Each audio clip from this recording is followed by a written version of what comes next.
Patch number 4 for Albion Online's Rogue Frontier update is here, and it comes with this one change to this one item that is going to make some ZVZ and small scale fights a little bit more profitable for some, a little bit more challenging for the enemy, but if both sides use it, it's going to be chaos. Let's look at the patch number 4 for Rogue Frontier. Jumping right away into the combat balance changes for the Frost Staffs, the Arctic Volley on the Arctic Staff, which is the Crystal Frost Staff in this game, the slow per hit is now 10% for 1 second and it stacks up to 6 times. So this is going to make the Arctic Staff a little bit easier for you to actually hit your E's, and since they are going to be slowed 10%, if you hit that first volley and they don't have any mobility that, teleports them into another spot, or they don't have a sprint, you catch them, the likelihood of you hitting all of your volleys on that opponent is going to be much, much higher, and they are going to be slowed up to 60%, but only for a short period of time. Now, you are still susceptible to reflex and all that. Can still be, Cleric Robe, Cleric Cald, and all that. But it is a very good change to have for the Arctic Staff because it is easier to hit your E's now. Moving on to the Holy Staffs. The Holy Staffs has been a dominant option for 2v2 meta, which is true. Energy cost of the Desperate Prayer, this is the one-hand Holy Staff, has been increased to make energy denial a possible counter. So the Desperate Prayer energy cost is from 12 to 15. Now that is going to make it more mana hungry. Remember when the last couple of updates where they increased the... did they increase the mana usage? Actually not. They reduced the cooldown on the Q ability in the Holy Staff and made it heal a little less. So the mana problem started to happen for the Holy Staff users. As Momo says, more energy problems. So you have to look at other ways to gain more energy. I don't know if the Royal Cowl is going to be enough for this because they can just purge that, a Limherscape, energy pots, find a way to make sure that you're not running out of energy when you're healing your DPS. Nature Staff, the other healing staff. Since the Druidic Staff has fallen out of the meta following previous nerfs, the additional cooldown for recasting Spiritual Seed has now been removed. So the recast cooldown is from 25 to 20 seconds. So it's now just 20 seconds, even if you recast your Druidic Staff. So it says here to increase its healing output in group play.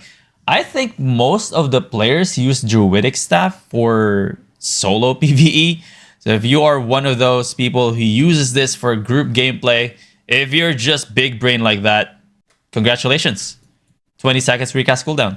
Alright, moving on to the Shapeshifter Staffs. The Blood Moon continues to be a problem for larger groups to deal with. To give enemies a better chance at bursting a werewolf down, their max health while transformed has been reduced. So if you remember, I think patch number 3, they changed the way werewolves, the passives on the defenses and the damage one transformed, they changed it.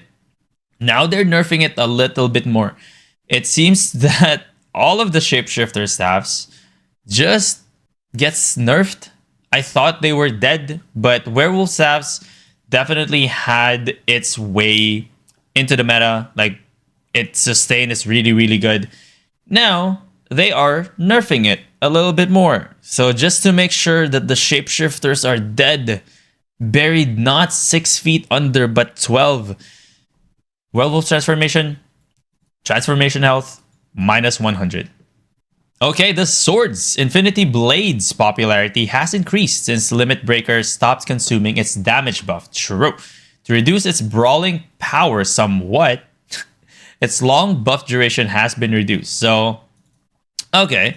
I mean, it's a pretty good change, I would say. The damage buff duration from 7 seconds to 5 seconds, since it does not get consumed after you use your double E's. It is a good change rather than actually reverting back to when the damage buff was consumed. So this is a good way to balance this, in my opinion.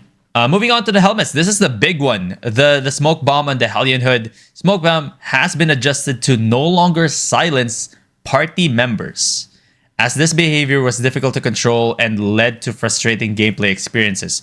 So it says here, smoke bomb on the Hellion hood. It is the smoke. No longer silence group members. Now, this is actually really good for ZVZ and small group PvPs. You no longer silence your casters accidentally. So, especially in, let's say, faction warfare, where it's not really too organized. You are going to use your smoke bomb. I believe you silence yourself still, but no longer any other group members. One more thing, and I haven't tried this, so if you have tried this, let me know in the comment section. It says silence party members. Does that mean only people that are in your party? Or if they're a guildmate, does it silence them? Or if they're an alliance mate, does it silence them? Or is it only exclusive to your party members? Moving on to the shoes. The Crush Charge and the Duskweaver boots. A bit more stun duration. Highly telegraphed ability. True. Has been increased to make it more rewarding, especially since it takes place in the traditional mobility option. Okay. So if you're using the Duskweaver boots in arenas, mostly, you can use that. 5v5 situations, you can stun them for a little bit longer. Just a little bit longer. This is actually a very interesting change that they did with the capes, and they are going to add more changes like this to patch number 5. Capes that primarily scale their cooldowns with item power have not provided enough value to warrant their increasing cost per tier. With significantly shorter cooldowns at higher tiers, these capes can now become a more reliable build component. So, 1600 IP is pretty much like super high. The Berserker cape, the Berserker on the Keeper cape, base cooldown has been increased. Right? The base cooldown has been increased. Cooldown reduction has been increased significantly. So 95 seconds to 98 seconds at 700 IP. So at lower IPs, you're actually going to see longer cooldowns. But at higher IPs, it became from 73 to 30 seconds. But remember, these IPs, 1600 is super high. This is only really going to take effect in the mist with the juicers.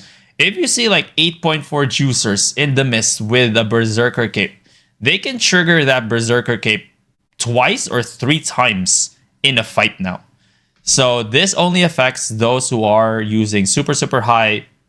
It now really justifies the higher price at which they are being bought.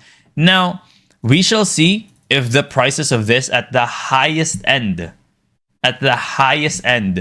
actually increases, because it's still going to be super expensive. You see this change and you say, oh, 30 seconds for a Keeper cape a fight every 30 seconds with like a Keeper cape 50% more damage every 30 seconds is insane. But again, you have to consider it is super expensive to get that. Again, it is going to only be available most likely in the mists. The Devious Tap and the Heretic Cape, not too much of an effect here, especially if you were using it for like one-shot ability and all that. 36 seconds at the highest. Lowest end though, low end is going to just a little bit more cooldown here, more seconds for you to wait.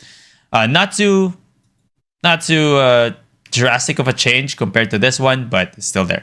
This one is insane though. The Mark of the Raven and the Morgana cape. Cooldown reduction 3.1 seconds to 6 seconds. At 700 IP, it actually is buffed. It actually is buffed already. So 98 seconds to 78 seconds. So 20 seconds reduction at 700 IP. But if you look at 1600 IP, 24 seconds at 1600. Now, it essentially almost ensures that every time you press your E, you are going to have a faster cast time, because I know a lot of the skills have 25 seconds cooldown, 30 seconds cooldown, and things like that. Yeah, there will be some juicers again in the mist that are going to use this and utilize this. The buff duration has been decreased from 8 seconds to 5 seconds, so that is good. But in reality, the only thing that is probably going to be affected by this is like, I don't know, Whispering Bow, which not really at higher IP. But if you are a caster, you're only really taking advantage of that cast time in a short period of time, so this is not going to affect you. Good point with the HCEs. I don't know how they're going to take advantage of this. Morgana Cape on, say, a Chill Howl, probably.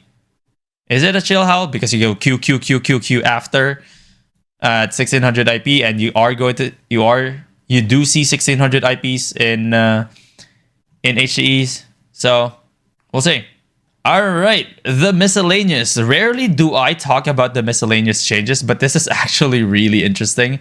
In Hellgates, the Rising Lava, if you're not familiar, is like when the fight takes too long, there are surrounding the map, the lavas are going to creep in until they reach the middle and like fully lavad. Rising Lava stocks now persist after being knocked down while inside the lava. Alright. Rising Lava stacks now break shields and cause immunity against shield effects. So it has been, I don't know if this is still a thing in 2v2 Hellgates, but there were a time back then where it was an arcane staff with your shielding, and you have your nature staff with the iron root. Their strat is to just run around, wait for lava, and then when it's lava time, they just heal each other, they shield each other, they just use, I don't know, cleric cowls, cleric robes, things like that, immunities. Now this is going to basically negate all of that. There you go. So you res as well, holy resurrect and all that. It is no longer going to be a thing. While knocked down inside the lava, it persists. Now, immunity against shield effects as well is pretty good. I know a lot of Hellgate players will love this. No more wasting time in Hellgates. Another here is, again, I normally don't talk about this, but another for fixes is fix an issue where Holy Beam on Holy Staffs, Hover on Sandals of Purity, Levitate on Cultist Orbs could have their channeled effects purge. Now, does that mean you can no longer purge Holy Beam stacks? Because if that's the case, that's kind of huge.